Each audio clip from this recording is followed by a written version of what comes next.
여러분, 이력서 마지막으로 업데이트한 게 언제신가요? 아마 많은 분들이 끊임없이 스펙을 한 줄이라도 더 채워 넣어야 한다는 압박감을 느끼고 계실 거예요. 그런데 말이죠.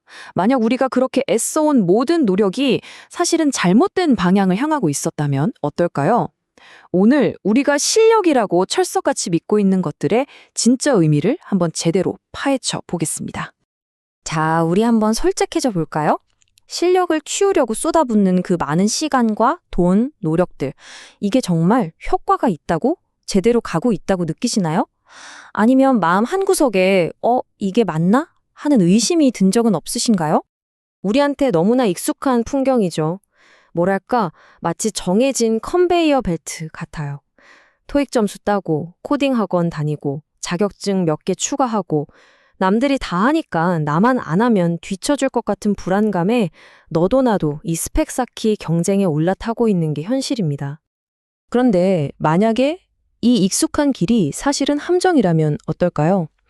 우리가 실력을 쌓는다고 믿는 바로 그 행동이 역설적이게도 여러분의 진짜 성장을 가로막는 덫이 되고 있을지도 모른다는 이야기입니다.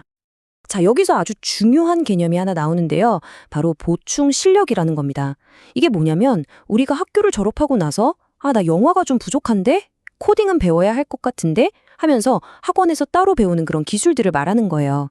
근데 진짜 문제는 이 기술들이 실제 업무 현장과는 완전히 분리된 고립된 환경에서 학습된다는 점입니다. 물론 오해하시면 안 돼요. 영어 중요하죠. 코딩도 물론이고요. 하지만 진짜 문제는 그 기술 자체에 있는 게 아닙니다. 그 기술을 배우는 맥락이 핵심이라는 거예요. 무엇을 배우느냐보다 어디서, 그리고 어떻게 배우느냐가 여러분의 미래를 결정짓는다는 겁니다. 이 두 가지 학습 경로의 차이가 여기서 정말 극명하게 드러납니다. 보세요. 학원 같은 곳은 기술만 배우는 일종의 온실과 같아요. 반면에 현장에서는요, 기술은 물론이고 이 사회가 어떻게 돌아가는지, 우리 산업의 생태계가 어떤지를 함께 배우게 되죠. 결국 하나는 박제된 지식이 되어버리고 다른 하나는 진짜 살아 숨쉬는 역량이 되는 겁니다. 그러니까 이 말의 핵심은 바로 이거예요. 기술을 마치 진공 상태처럼 고립된 환경에서 배우게 되면 그 기술 하나에만 갇혀버리는 편협한 쟁이가 될 위험이 크다는 겁니다. 더 넓은 시야를 갖지 못하고 어느 순간 성장이 꽉 막혀버리는 거죠. 자, 그렇다면 이 함정을 피할 방법은 뭘까요? 해답은 의외로 간단합니다. 바로 현장이에요. 진짜 실력이라는 건 책상 앞에서 만들어지는 게 아니라 실제 세상과 부딪히면서 단련되는 거거든요. 진짜 실력으로 가는 길 딱 3단계로 정리해 볼 수 있습니다. 첫째, 학교에서 기본기를 아주 탄탄하게 다지세요. 둘째, 내가 배우고 싶은 그 기술이 꼭 필요한 현장, 즉 직업을 찾는 겁니다. 그리고 마지막으로 바로 그 현장에 뛰어들어서 사회와 산업을 몸으로 배우면서 동시에 기술을 내 것으로 흡수하는 거죠.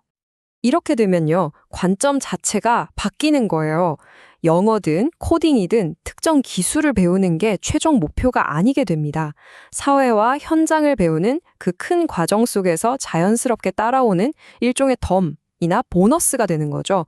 훨씬 더 풍부하고 입체적인 학습의 결과물로요. 자, 이제부터는 좀 더 큰 그림을 한번 볼 시간입니다.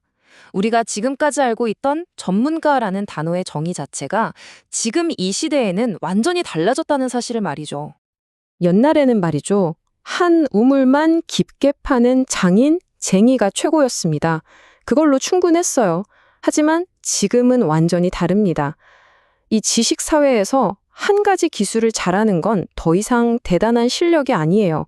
그건 그냥 실력을 논하기 위한 최소한의 입장권에 불과합니다. 요리사 얘기를 한번 해볼까요? 예전에는요, 그냥 음식 맛있게 만드는 그 능력 하나만으로도 존경받는 요리사가 될 수 있었어요. 그게 실력의 전부였던 시대였죠. 근데 지금은 어떻죠? 요리? 그거야 기본이지. 그래서 당신 또 뭘 할 줄 아는데? 이런 질문을 받게 되는 시대라는 거죠. 핵심 역량은 이제 그저 시작점일 뿐이라는 아주 강력한 메시지입니다. 바로 이 지점에서 플러스 알파라는 개념이 아주 중요해집니다. 여러분이 가진 기본적인 기술을 넘어서서 다른 누구도 당신을 쉽게 대체할 수 없게 만드는 것. 그게 바로 이 추가적인 역량, 즉 플러스 알파입니다. 운전기사를 예로 들면 확 와닿을 거예요. 그냥 운전만 잘하는 사람은 이제 경쟁력이 없습니다.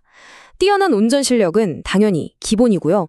거기에 더해서 통찰력으로 상황을 미리 읽고 간단한 행정 업무도 처리할 줄 알고 때로는 윗사람을 비서처럼 보좌하는 능력까지 갖췄을 때 비로소 대체 불가능한 인재가 되는 겁니다. 이게 바로 플러스 알파의 힘이죠. 그렇다면 이 시대가 우리에게 정말로 원하는 능력, 학교를 졸업한 우리가 진짜 배워야 할 그 새로운 실력은 과연 뭘까요?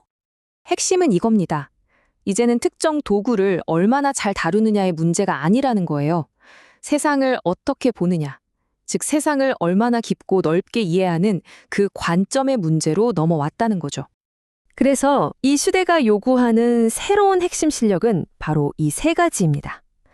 현상 너머의 본질을 꿰뚫어보는 통찰력, 세상의 큰 변화의 물결을 읽어내는 패러다임 파악 능력, 그리고 내가 하는 일의 의미와 맥락을 이해하게 해주는 사회에 대한 깊은 공부, 이 세 가지입니다. 그리고 다시 한번 정말 중요한 건데요. 이런 능력들은 절대 교실이나 학원 책상 앞에서 길러지는 게 아니라는 점입니다. 오직 치열한 현장 속에서 부딪히고 깨지면서 몸으로 배우고 단련되는 진짜 실력인 거죠. 자, 이제 마지막으로 여러분 스스로에게 이 질문을 한번 던져보셨으면 합니다. 여러분의 이력서에 나열된 그 스펙들을 넘어서서 당신을 진정으로 대체 불가능한 존재로 만들어주는 당신만의 플러스 알파, 당신만의 진짜 실력은 무엇입니까?